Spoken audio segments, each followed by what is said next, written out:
नजर 1। रहस्यमयी रात। जरा सी देर हो जाएगी तो क्या होगा? घड़ी घड़ी ना उठाओ नजर घड़ी की तरफ। पढ़ाई से जब भी वक्त मिलता मुग्धा यूं ही किताबों के पन्नों में खुद को समेट लेती थी। कविताओं से कुछ ज्यादा ही लगाव जो था उसे।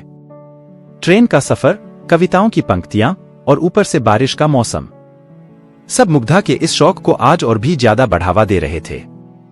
मुग्धा राठौड़, गुजरात के वापी शहर की एक राजपूत लड़की। परिवार में प्यारी सी मम्मा है जो सुबह शाम बस सबकी चिंता और उनके लिए खुशियां बटोरने में लगी रहती है, और पापा जो बिल्कुल नारियल की तरह है, ऊपर से बहुत स्ट्रिक्ट पर अंदर से उतने ही नरम। मुग्धा तो अपने पापा की लाडली बेटी थी। और एंड में एक एंग्री यंग मैन, यानी कि मुग्धा का भाई। उसका यह एंग्री यंग मैन वाला लुक सिर्फ बाकी सबके लिए था, अपनी बहन के पर तो वो जान छिड़कता था। परिवार से मिलता हुआ ढेर सारा प्यार, पढ़ाई और उसकी कविताओं की किताब, बस इन्हीं सब के साथ जुड़ी हुई थी मुग्धा की जिंदगी। पापा के सपने को अपना सपना बनाकर फाइनल एग्जाम्स में टॉप करके मुंबई के सबसे फेमस हॉस्पिटल वीआरके में इंटर्नशिप के लिए मुग्धा ने आखिरकार स्कॉलरशिप हासिल कर ही ली। बस इसी सपने की और उसका पहला कदम था आज का यह सफर।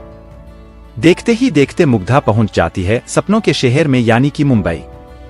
ट्रेन से उतरते ही वो देखती है कि चारों तरफ भगदड़ मची हुई थी। हर किसी को कहीं ना कहीं पहुंचने की जल्दी थी। लोग एक दूसरे को धक्का मारकर या भागकर किसी भी तरह से बस आगे निकालना चाहते थे।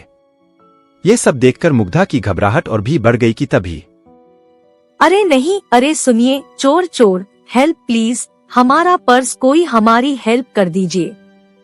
अरे बेटी, यह मुंबई है, यहाँ पर एक बार अगर कुछ चोरी हो जाता है तो वापस कभी नहीं मिलता। उसी भीड़ में से किसी ने आवाज लगाकर उससे कहा। मुग्धा ने थोड़ी देर कुछ सोचा और फिर स्टेशन मास्टर के ऑफिस की तरफ चली गई। वहां पर कंप्लेंट की, पर वहां भी यही जवाब मिला कि मुंबई में अगर एक बार कुछ खो जाए तो दोबारा नहीं मिलता। पर्स में ज्यादा कुछ था नहीं, बस ट्रेन की टिकट और कुछ पैसे थे, इसलिए वो भी घर जाना है मुनासिब समझती है और टैक्सी करके पापा के बताए हुए एड्रेस पर पहुंच जाती है। अपनी बेटी के लिए पापा ने रहने का इंतजाम अपने जिगरी दोस्त गुलशन के फ्लैट में करवा लिया था। मुग्धा वहां पर पहुंचकर देखती है तो उनके घर का दरवाजा पहले से ही खुला हुआ था। गुलशन अंकल की वाइफ गौरी आंटी वहां पर शाम की पूजा कर रहे थे। घर में चारों तरफ शांति फैली हुई थी, मानो कि वहां कोई रहता है ना हो। एक अजीब सा खिंचाव और तनाव महसूस हो रहा था वहां। मुग्धा ने जाकर दरवाजा खटखटाया। आवाज सुनकर गौरी आंटी और गुलशन अंकल दोनों की नजर दरवाजे की तरफ गई। मुग्धा को देखते ही दोनों दौड़ के उसके पास आए। मुग्धा ने दोनों के पैर छुए। गौरी आंटी ने तो उसे ऐसे गले लगा लिया जैसे वो उन्हीं की बेटी हो। गुलशन अंकल और गौरी आंटी दोनों ने ही उसका बहुत ही अच्छी तरह से वेलकम किया, मगर पता नहीं क्यों मुग्धा अजीब सी घुटन महसूस कर रही थी वहां।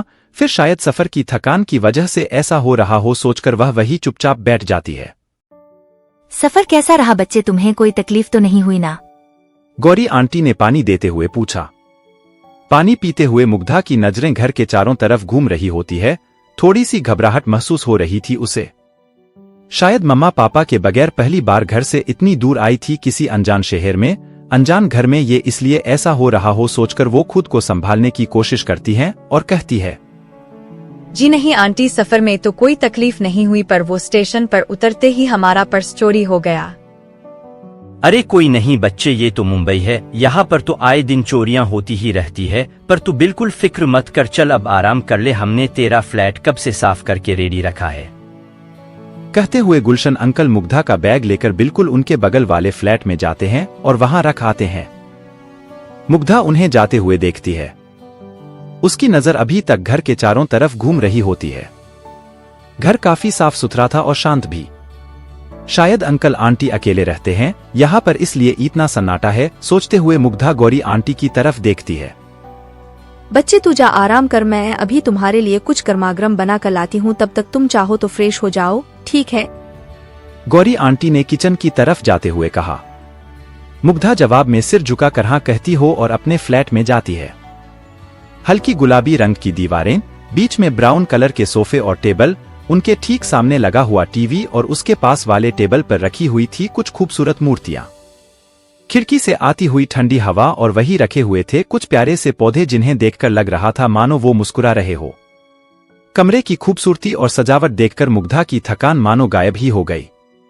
वो बैग वहीं सोफे पर रखकर पूरे घर में घूमने लगती है और हर एक चीज को बड़ी उत्साह के साथ देखने लगती है। हॉल से सीधा अंदर जाने पर सामने था बेडरूम और उसके बिल्कुल बगल में था किचन। बेडरूम में भी हर एक चीज बहुत सलीके से रखी हुई थी। किचन की खिड़की से दूर तक दिख रहे थे हरे हरे पेड़ और खुला आसमान। अगर माँ ने इस किचन को देख लिया ना तो वो तो यहीं पर बस जाए। अपने आप से कहते हुए मुग्धा हंस पड़ी। इस प्यारी सी मुस्कान के साथ ही उसकी आंखों में एक नमी से छा गई। वो तुरंत ही हॉल की तरफ गई, अपने बैग से मोबाइल निकाला और हेलो मम्मा। मुग्धा आगे कुछ बोलो उससे पहले ही हाँ बेटा, तुम पहुंच गई ना। हम तुम्हारे ही फोन की राह देख रहे थे। इतनी देर क्यों हो गई कॉल करने में? और सफर कैसा रहा तुम्हारा? गुलशन अंकल और गौरी आंटी से मिली कि नहीं? कैसे हैं वो लोग? और अपना घर देखा तुमने?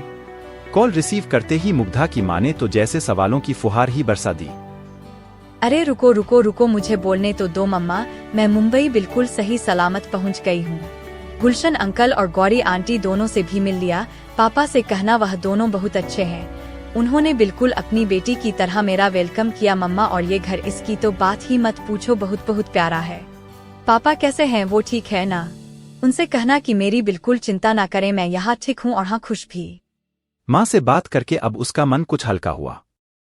मोबाइल टेबल पर रखकर मुग्धा पर जैसे ही खड़ी हुई कि जोर से एक आवाज आई, धड़ाम, और दरवाजा अपने आप बंद हो गया। मगर फिर शायद हवा की वजह से होगा, ऐसा सोचकर वो नहाने चली जाती है। मुग्धा नहाकर अपने गीले बालों को तौलिए से सुखाते हुए बाहर आती हैं और उसकी नजरें तेजी से घर के चारों तरफ घूमने लगती है। कोई है क्या यहाँ? गौरी आंटी आप है क्या? किसी के आसपास होने के एहसास और थोड़ी सी घबराहट के साथ मुग्धा बोली, पर कोई जवाब नहीं आया। वो सोच ही रही थी कि आखिर ये सब हो क्या रहा है। क्यों उसे हर वक्त किसी के आसपास होने का एहसास हो रहा है कि तभी टेबल पर रखें चाय और नाश्ते की डिश पर उसकी नजर पड़ी। शायद आंटी वहां रखकर गई होगी, ऐसा सोचकर वो चाय का कप हाथ में लेती है और बारिश में अपने आसपास के नजारे को खिड़की से झांक कर देखने लगी। सफेद सलवार, लाल दुपट्टा और उसके लंबे गीले बाल उसे बहुत आकर्षक बना रहे थे। माथे पर छोटी सी काली बिंदी, उसकी हल्की हल्की सी मुस्कान और उस मुस्कान को नजर से बचाने के लिए होठों के बिल्कुल पास एक छोटा सा तिल, पैरों में पायल की मधुर आवाज उसके नाजुक कदमों का एहसास दिला रही थी। उसकी ये सादगी मानो किसी के भी दिल में जगह बना ले। मुग्धा अपने एक हाथ में चाय का कप और दूसरे हाथ में कविताओं की किताब लेकर खिड़की के पास जाकर खड़ी हो जाती है।